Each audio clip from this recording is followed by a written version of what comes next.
evening, depending on where you're watching this. Welcome to Work Life Leader Live.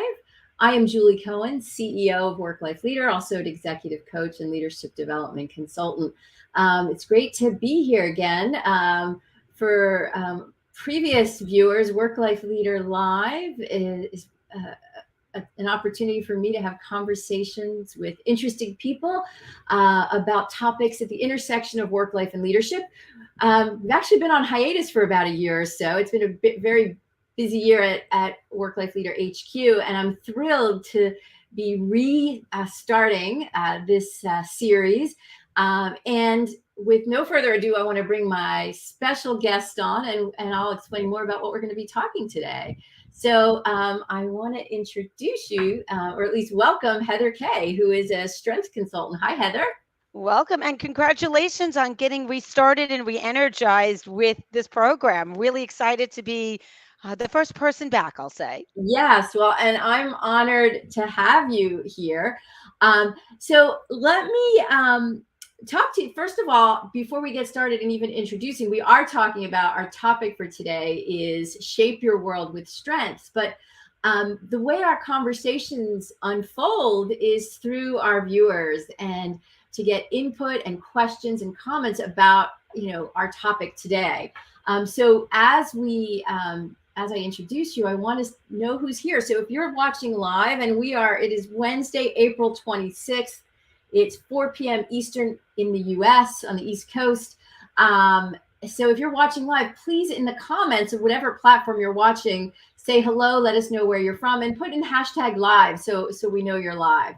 So we'd love to say hello and see who's here. And I'll be asking for that throughout. But today we are talking about strengths. And I want to kind of just frame our conversation with imagining a world where you can have more control as you enhance your success by leveraging your current skills and behaviors. So our guest, Heather Kay, is going to talk about strengths, as this is an area of expertise that she has been developing over the last 10 plus years. So I'm going to read Heather's bio because there's a lot of good stuff, and I want to make sure we get all that in before you begin our conversation. So Heather Kay has been working with the strengths philosophy for more than 10 years and has been a certified Gallup Strengths Coach since 2015.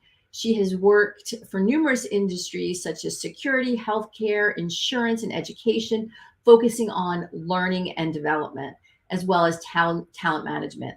One of her greatest accomplishments was creating a strengths-based organization where more than 1,000 employees went through her program. She has been married to her summer camp boyfriend for 25 years, has 2 children, and the entire family are huge Wisconsin Badgers fans. So welcome, Heather. Thank you. And I don't know, as my son is in Michigan, I don't know if the Wolverines and the Badgers are in competition. Always, but you know what? At the end of the day, we're all Big Ten fans, so that makes it okay. Okay. Well, before we start with an icebreaker always. That's one of my favorite things. We already have a couple people watching. So Bill Hyman from Philadelphia. So glad you're here. Welcome. And then Tracy Brown. Hi, Tracy. She's hoping to listen for a while, and she's live. And then Dan Donovan from Orlando, who actually shared his top 5 strengths. So Dan's strengths are strategic, ideation, futuristic, positivity, and achiever. So I'm going to come back to you on those, Heather, in a bit, and you can tell us more about Dan. So if you have taken the Clifton Strengths Assessment, previously known as the Strengths Finder Assessment, feel free to share your strengths in there. But we're actually going to start with an icebreaker. So as you know, for those of you who do know, and now for those of you who may not be aware, Heather's expertise is around Gallup Strengths, and the assessment that is used is called Clifton Strengths Assessment. And you definitely don't have to have taken that to to get value from today's conversation. But Heather will be referring to how many strengths are there in the, is it 25? 34 actually. There's 34. 34 different what we call themes or strengths. Yeah. And when you do the assessment, they get ranked from number 1 to 34. So Okay. yeah, thrilled to see that Dan put in his top 5, which is one of the ways that the assessment looks at your 34 themes, and it goes from the most intense to the least intense. So Dan has a very intense strategic theme as starting out. So Okay, well, super. We're going to come back. So if anyone else, again, if you're watching live Wednesday afternoon on the East Coast, please let us know you're here with hashtag live. And if you have taken, the strengths assessment and know your top 5, we'd love to know what they are. So you can also put those in a comment. And we also got from Hilton Francine, we got Go Badgers. And then Dan Donovan just added his number 34 is harmony. So that's really interesting. All right. So our icebreaker. So I always start with an icebreaker, and I always ask my guests to answer first. And then for those of you who are watching, I'll ask you to put your answer to this this question in also. So what is your superpower, Heather? Oh, my superpower. I love that idea. I think for me, my superpower is probably my energy and my passion. I am somebody who brings it all, and there's typically an aura around me that people just sort of are brought into, and my energy excites people.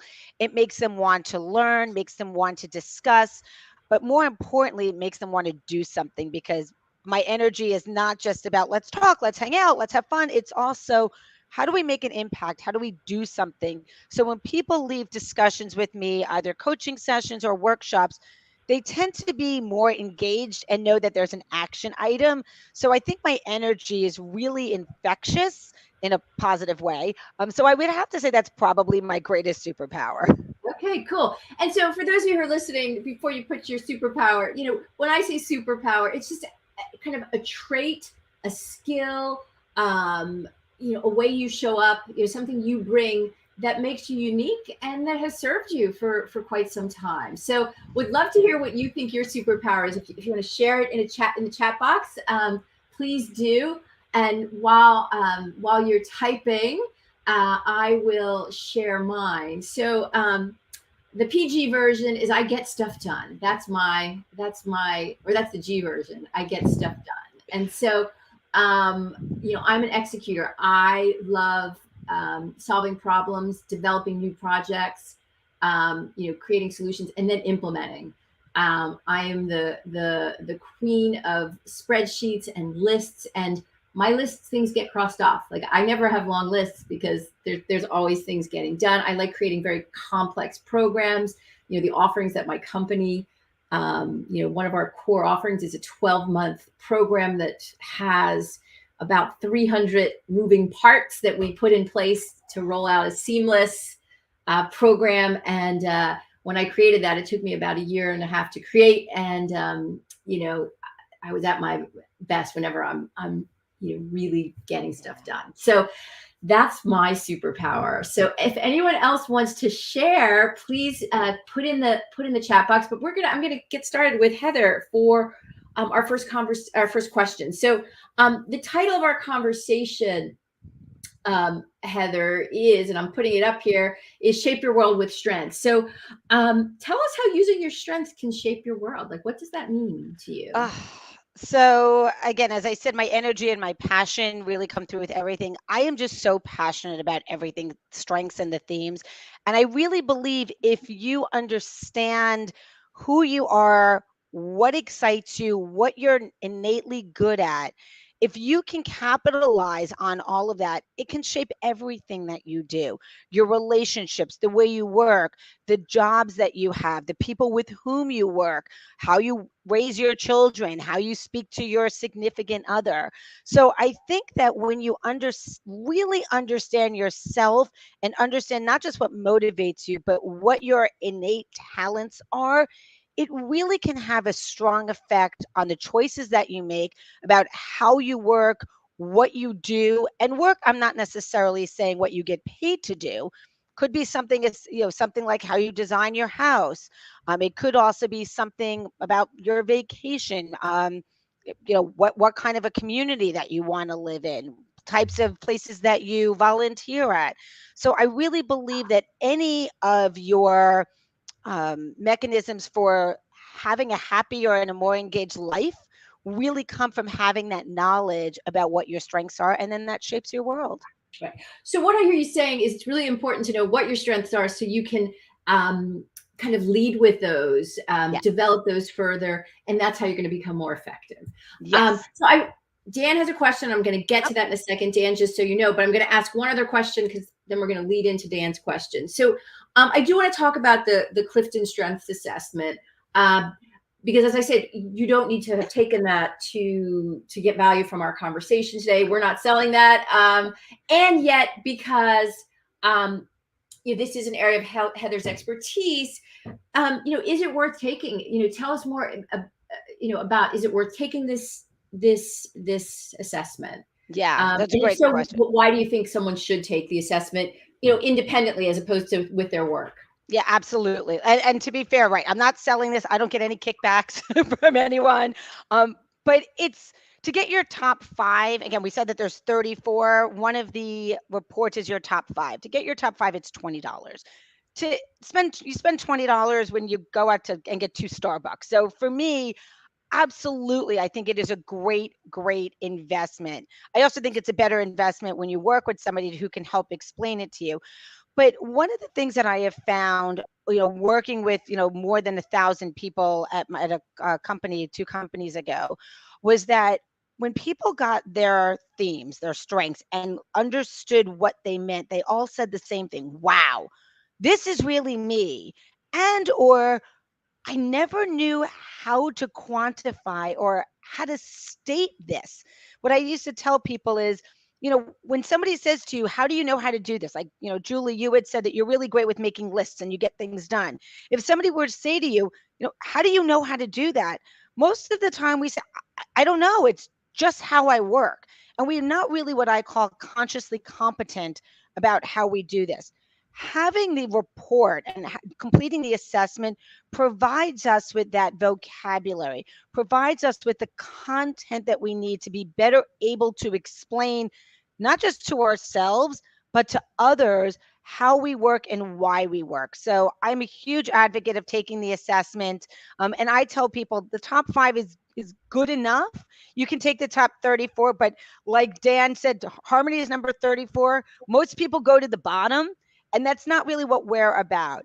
The strengths-based philosophy is focusing on the things that you do well, what empowers you, what engages you, and that's the stuff that you put up at the top of the report. So I'm a huge advocate of taking it. Again, it's $20.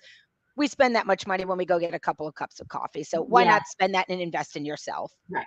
So we're going to talk about how it is an investment in yourself. So a couple questions.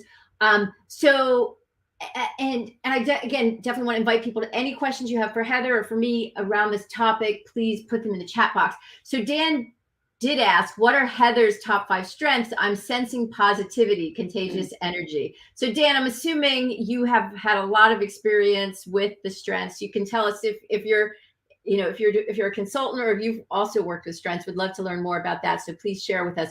So do you want to tell us, Heather? Ooh. So actually my top 5 are communication, harmony. So Dan, you and I are a little opposite on that. What's called activator, woo, which is always a fun one, and maximizer.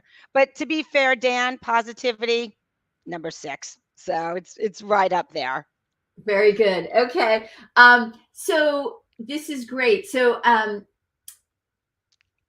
let's see. And Dan's top, I think I told you, we're strategic, ideation, futuristic, positivity. So he is 4 and you're 6 and achiever. Unfortunately, I did mine and I forgot to bring them with me. So my bad. I know my number 1 is achiever. So Lori Slass, and I just want to respond to, we were getting a bunch of comments, so it's great. Keep asking questions. And Heather, I'm going to come back to you about a couple other questions. Lori asked if we can put a link to how to get the assessment. We will put a link to that. after the session. I can't do that now. It'll be on the LinkedIn page, in the comments after this, after the broadcast is done. Hilton said his superpower is that he can fly, but he was kidding. But he says he's consistent and never gives up. And then we have, hi, Rachel Domers McCarthy from New Jersey.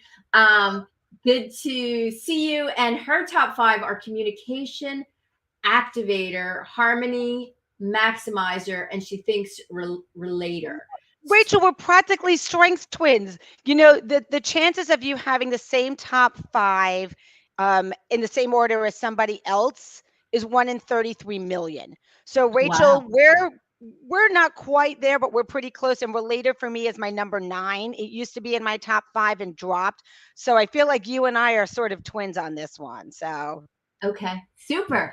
All right. So let's keep going. You talked about kind of your innate strength. So this is a question that I'm just curious about. yeah. So we have innate strengths. You said, there's ones that you're unconsciously competent, or you said unconsciously competent. Yeah.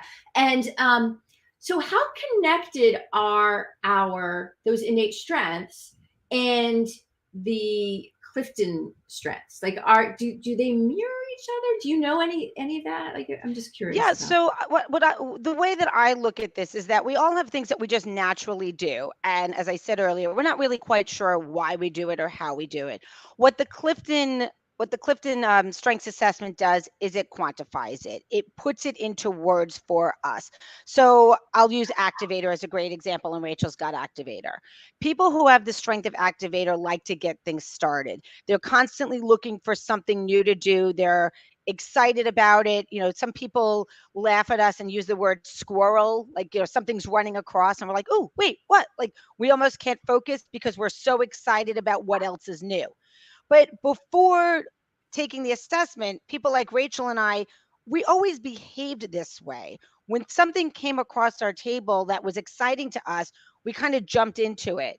We didn't really think as much about maybe what the ramifications are or how we're going to fit this in, or, if you have a list of things, where this goes. We were just excited about what was there. So our natural tendency was to simply jump in and do something because it was fun and it energized us. What the assessment does is that puts it into words for us, so that when somebody says to me, like, Heather, like, you've already got 15 other things on your list, like, what are you doing? I can say, oh my God, that's my activator theme at work. Like, I got really excited about what's coming and I really wanted to have an opportunity to participate. So what that does for people around me is recognizing why I'm jumping in. And sometimes for me, it makes me stop and say, do I really need to be spending my time doing that? Am I better off going back to my list and kind of I don't want to say stopping my activator, because we're not in the business of telling you not to use your themes, but using them at the appropriate times. So again, when we're talking about shaping your world, how do you want to spend your time? Where is it that you want to focus on? And sometimes doing whatever is right in front of you may not be the best idea. So understanding that about yourself, and like with that activator, might be a great way to handle that. Yeah, super. So I want to I love the strengths assessment. I'm not certain. So Dan Donovan is a Gallup Certified Strengths Coach at Universal Orlando. Dan, I'd also love to hear how you use it in your day-to-day work at your organization. So anyone else who's watching and who uses strengths, the Clifton Strengths Assessment in their work, we'd love to hear about that. I am assessment agnostic. So I work with different clients, and often I use the assessments that they use. My team and I will, either, if certification is required, I usually have someone on my team who is certified by that, or, we, can get up to speed very quickly on many different assessments. And the power of knowledge and self-awareness enables people to make more effective choices around how they behave. Yes. I always say, self-awareness is great, but if you don't do anything with it, it doesn't really serve you that much. So it's kind of taking that information what your strengths are or whatever that assessment is telling you, and then what you do with that. Yeah. So we got a couple more comments.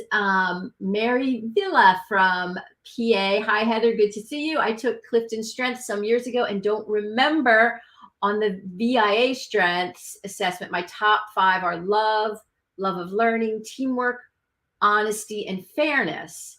Not sure how they connect. I assume that's values and action. I assume that's the Martin Seligman, Mary, the VIA, unless that's something. I mean, that's kind of how I know it. So I'm assuming that's what it is. Are you familiar with that assessment? And are there any connections? Love So, of learning, teamwork, honesty, and fairness? yeah, so I'm familiar enough with it, but what I like to say is all of these assessments are great, and part of it is just using them with different lenses. So there are certain themes that would lend themselves to love of learning. So there's the theme of learner, there's the theme of input, there's the theme of analytical. When we're looking at teamwork, themes relator or woo or connectedness or includer. So I think that there are some Gallup themes or Clifton themes that might align well with the VIA assessment, but it's just another lens. Another example I like to give is Myers-Briggs. Most people know the MBTI. I'm certified in that one.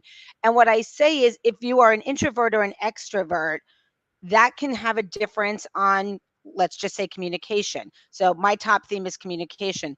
If I'm an extrovert and I'm using communication, I might like to verbally tell stories and get that energy. If I am an introvert with communication, I might be better suited to writing things down or communicating after I've had an opportunity to think, where it's not as much brainstorming, more of a either like a one-to-one dialogue or a lecture. So I think all of these assessments are great. It's just a matter of what lens or lenses you're looking through each of them with. Right. Great. Super. So I want to just pause and reintroduce you and our topic. So you are watching Work Life Leader Live. I am Julie Cohen, the CEO of Work Life Leader, and my super smart guest today is Heather Kay. She's a strengths consultant, and we're talking about how strengths can shape your world. Heather comes with a background in the Clifton Strengths Assessment. And I see a lot of our guests have had some familiarity with it, and we will be posting a link to the assessment if you want to take that on your own. Again, we are not affiliated with the assessment. We're not making any money. We're not advertising this. This is just an area that Heather has a lot of expertise. We'd love to hear your questions that you may have about strengths, about anything specific about Clifton Strengths Assessment, about assessments in general. And why, what you think about strengths and focusing on it. So I want to ask a couple other questions. Oh, Dan, this is awesome. I love that we have another strengths person, expert on here. So Dan said engagement is the why and Clifton Strengths is one of the hows. I host Discover Your Strengths workshops and encourage team members and leaders to craft jobs around talents which drive engagement. So that's actually, that kind of leads into one of the questions I was going to ask, because as you know, Heather, my company is called Work Life Leader, and the language we use at my organization is those are our realms. Work, life, and leadership are the realms in which we operate. We always take a strengths-based approach through our coaching, through our training, through all that we do, in that, my belief is we want to, improve what we already, have a facility around, a desire to, what we're already doing well, as opposed to doing all the heavy lifting of trying to become something we're not. Yeah. And so I'm curious, so if we look at our realms, work, life, and leadership, we just love maybe some brief thoughts or stories or examples of, how one might use their strengths in life outside of work. Absolutely.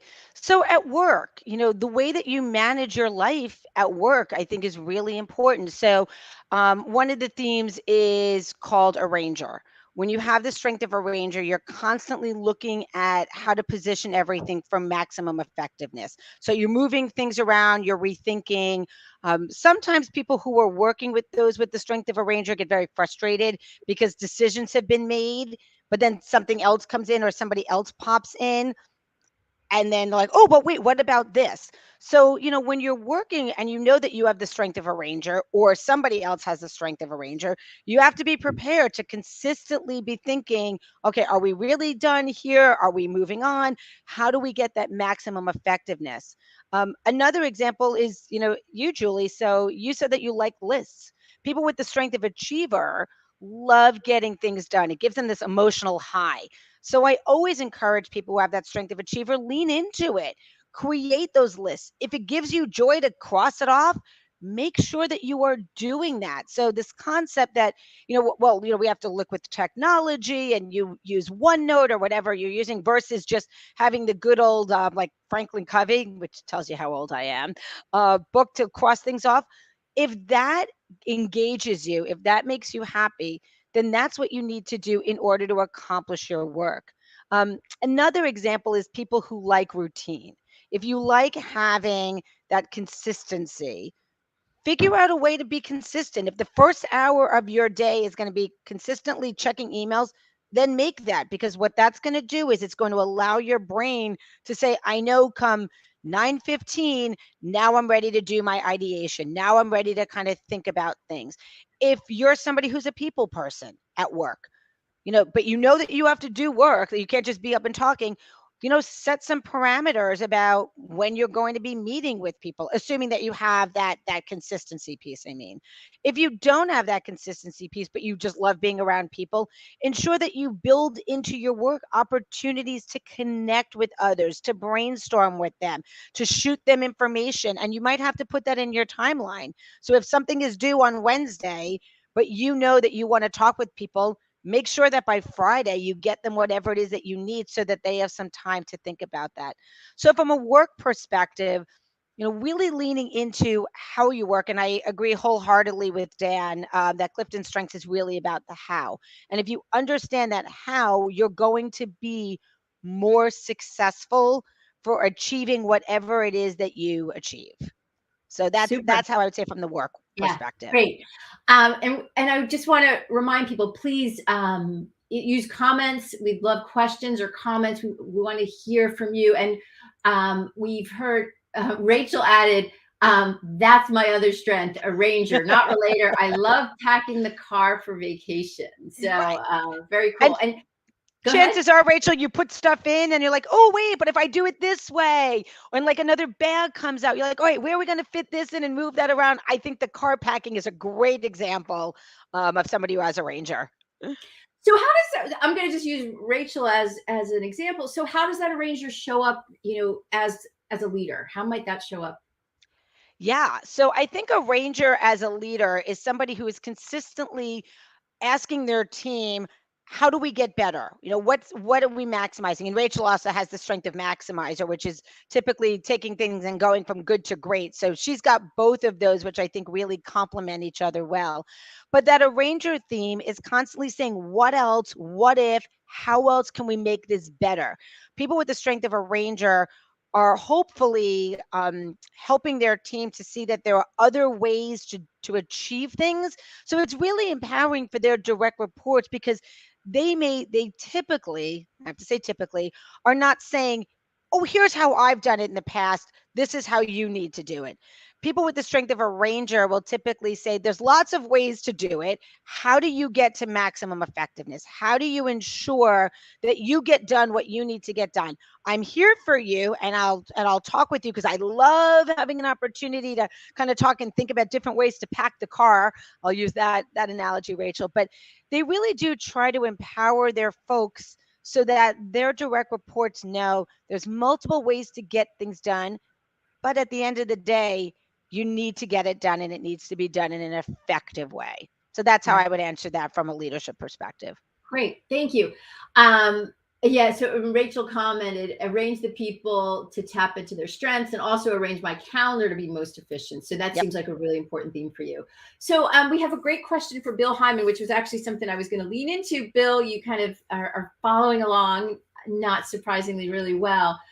So Bill asks, any thoughts here? I'll actually share the question so you can see it. Any thoughts about how this instrument could surface potential risk areas if some of your greatest strengths are overused. So that's always something in all the training and coaching, with clients over 20 plus years, we look at, strengths overuse or style overuse. Right.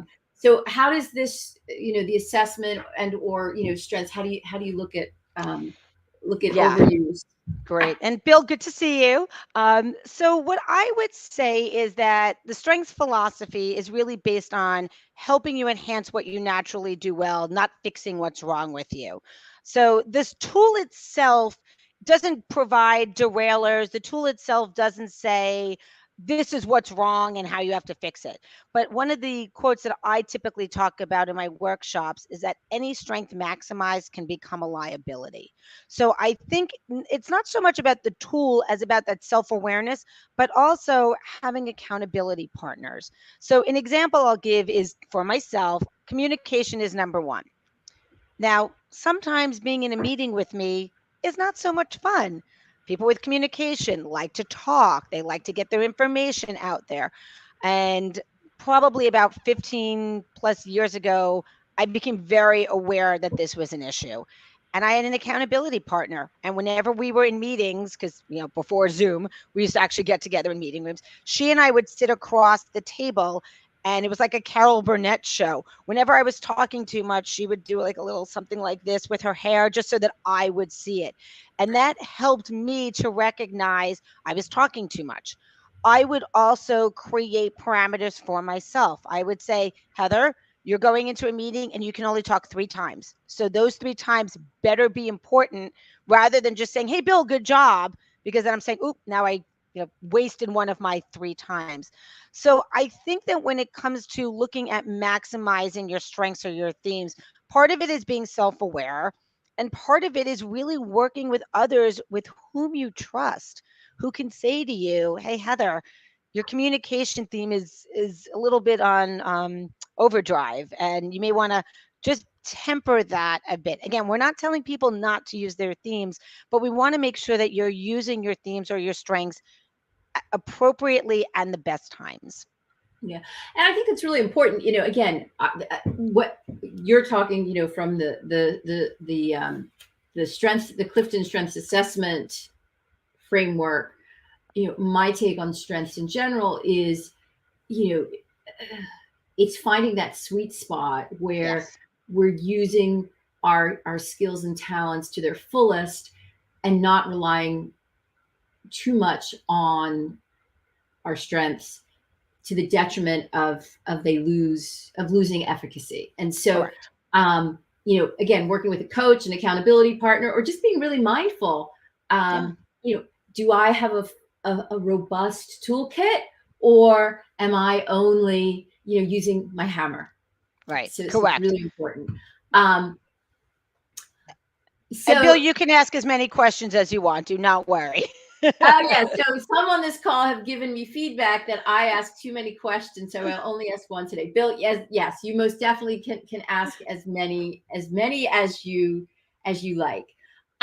So I'm going to just reintroduce you, Heather, and encourage anyone watching to ask questions. Please put them in the chat box. I'm with Heather Kay, who is a strengths consultant and an expert on the Clifton Strengths Assessment, and she's a Gallup Certified Strengths Coach.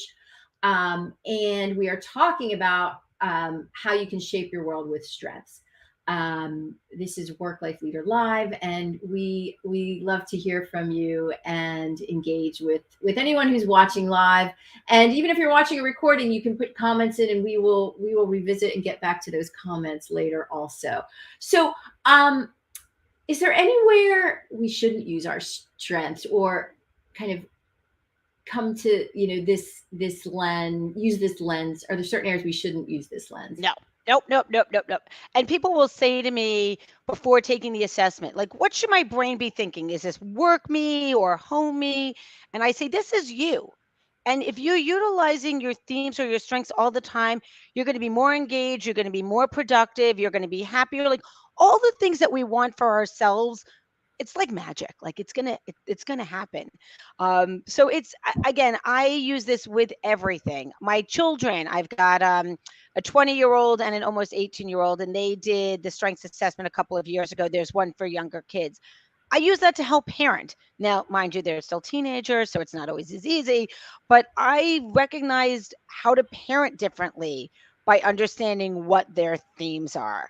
When I'm working with my husband, I talk with him differently based on what his themes are. Even like choosing what types of volunteer work. So there's one of the themes is called belief, and people who have this theme sort of have this inner compass of ensuring that they do what they say that they're going to do. Like that strength of belief is very strong for them. So working for companies or volunteering in places that they have that strong connection is really key to them. While Gallup is no longer giving us the list of how frequent these themes are showing up, my hunch is that belief is becoming a much more frequent theme for the millennials, because when you see how they're making their decisions about what they want out of work, what they want out of life, their inner compass really does guide them. So I think, when we're thinking about when you use strengths, all the time, like you should be thinking about how you work, where you work, what you do, who your friends are, how you make connections with people, whether or not you're going to go to a networking meeting and what you're potentially going to get out of that networking meeting. And do you want to make some friends? Do you want to make some business contacts? If you want to make some friends, how do you go about that? Which of your themes are you utilizing, your strengths? If you want to do business contacts, again, which of your themes are you utilizing? How are you making sure that you get to find those business contacts? So I really think Yeah. you should be using it for everything. It's like magic. So I'm gonna ask one specific question around that, and so and this I don't know the answer to this. Um, what about hiring? Would would would this Yeah. be used in, because you said everywhere? I'm Yeah. thinking that Everywhere may for not be us. effective. So Okay. yeah. So fair point taken. No, so this is not to be used as a hiring tool. There are other assessments and other opportunities that companies and hiring managers can use. But what I will say is, once somebody is hired, this is a great onboarding tool. I was talking to a client today who's having some concerns with one of her direct reports, and we were doing this activity where you give the direct report an opportunity to say what they like to do, what they're good at, how to recognize them. And she's like, "Oh my God, I wish I had had this earlier."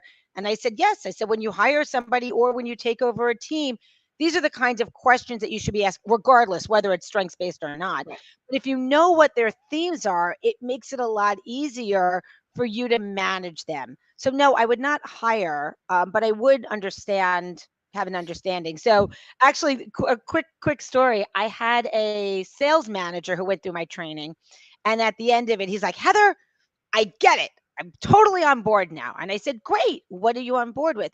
He said, "All of my salespeople need to have the strength of woo. The strength of woo stands for winning others over. People who have this theme are typically gregarious. People are drawn to them. We call it the life of the party, but it's not the life of the party in the fact that they're fun. It's that people just naturally like them, and they have that aura about them." And he said that we need to hire everybody who has woo. And I looked at him and I said, "No." He said, "What do you mean?" I said, "Because people who have the strength of deliberative or context or individualization, they can be just as effective as somebody with the strength of woo. Your job is to figure out what motivates them, what engages them, and what special powers they have to work with their clients." So he's like, "Oh, okay, now I got it." So that's why, for me personally, I will tell managers, do not use this as a hiring tool. People can be successful utilizing any of the different themes. Are there some themes that are better equipped, I will say, for certain roles? Yeah, but that doesn't mean that you can only hire those themes or that other themes might not be successful. Thank you. All So right. everything So except for hiring. there you go. I don't, because I think sometimes, and that I've seen that over the years, people, um, using assessments in wrong places and thinking they're getting the best results, and then they don't. So Yeah. it, I just always wanted to clarify that. Yeah. Um, Thank you for so that. as we approach, close to the end of our time together, I do want to just remind everyone watching, um, please ask any final questions. This will probably be my last request for questions. Um, as Heather and I approach our wrapping up, but what would be? This is usually one of my closing questions. What are the big rocks? Like, what from this conversation? What are the one or two things that you want people who've been watching to take away? About the topic, about Yeah. how strengths do shape our world. Yeah. So I'm a big advocate of being your authentic self. You got to put it out there. You have to own it. And sometimes being your authentic self means that you don't get a certain job or that you're at a certain company is not right for you or a certain role. But I say you have to be you. And I really believe that one of the best ways to help you understand who you are is to get that clarity. And understanding what your strengths are will help you to get that clarity. So that's number one. I would say number two of the big rocks is really just about being engaged and being present, and whatever it is that you need to be those things, do it. Whether it's strengths or if it's the VIA or just going out and being happy, that's fine. But I want people to be successful. I want them to be able to look at their work life, their home life, their total life, and say, am I having an impact? Am I doing the things that I want to be doing? Am I leveraging what I need to be leveraging and doing it? That's really what it's all about. We all know our time on this earth is short, but if you can figure out what you do well and what you enjoy. I'm really good at doing laundry, but doesn't mean I enjoy it. But figure out what you do well, that innate talent, put the time and effort into that so that you can be really good at it because you like doing it and it's something you do well. Continue to do it. And then the last thing I would say is don't worry about the stuff you're not good at. There's other people who love doing that stuff. So finding those partnerships of the people who can do the things that you don't want to do. And that's in work and in home. I mean, for most of us in our relationships, one person does the laundry, one person does the cooking, one person does the cleaning, one person does, the driving the kids around, whatever that is. So, Dan, we sort of laughed, went to number 34 with harmony. What I tell my clients, don't even worry about what's at the bottom. Focus in on what you're good at and find ways for you to continue to do that. So, Well, it's funny. Dan just gave a great comment. Dan, I'm sharing it on screen. He wrote, our strengths are a form of diversity, cognitive yeah, diversity. It's better to have a well-rounded team than being a well-rounded yes, individual.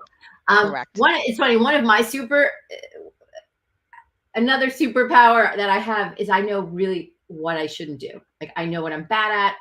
I'm Right. very clear in joining organizations. I should never on boards. I should never be your secretary. I'm not good at that. I can't pay attention to two things at once like that. Other things like that. I can tell you exactly what I don't do. So Yeah. that's a really great way to lead us to some of our wrap up. So Heather, if people want to reach out to you, how should they get in touch? So I would say email me. My email is heather@readyaimimpact.com. My website should hopefully be up next week. Fingers crossed. I had some issues with Okay. that. I know, very exciting. But heather@readyaimimpact, which is the name of my company.com. I would definitely be happy to speak with any of you, and also give you some pointers of if you have your themes or what have you. Happy to have like a quick 5-10 minute conversation about that. Like I said, I'm sort of a dork with this stuff. I just thrive on it and love talking about it and helping people with that. So, Awesome. Well, I'm sure people will love to have the chat with you. I know having a conversation with you is always a pleasure. So I want to thank you very much for sharing your insight and expertise. And I think you gave everyone who's watching and people who will be watching in the future some really good ways to think about kind of how they show up, where they focus their energy. and encouraging people to explore. As we said, we will put a link in the LinkedIn comments to. We'll give you Heather's email address. We'll give you a link to the Strengths Finders assessment, or the Clifton Strengths assessment. That's the old version. And as we wrap up, as I said, since we are back from hiatus, I'm hoping to get back to our very regular, every 2 to 3 weeks having these conversations. If you know of someone who'd be a great guest, or if you think you'd be a great guest, reach out to me. Work Life Leader Live is a conversation that I get to have with smart people about interesting topics at the intersection of work life and leadership. So again, Heather, thank you. Thank you everyone for joining me on our back to business Work Life Leader Live after our hiatus. So be well, take care, and thanks everybody.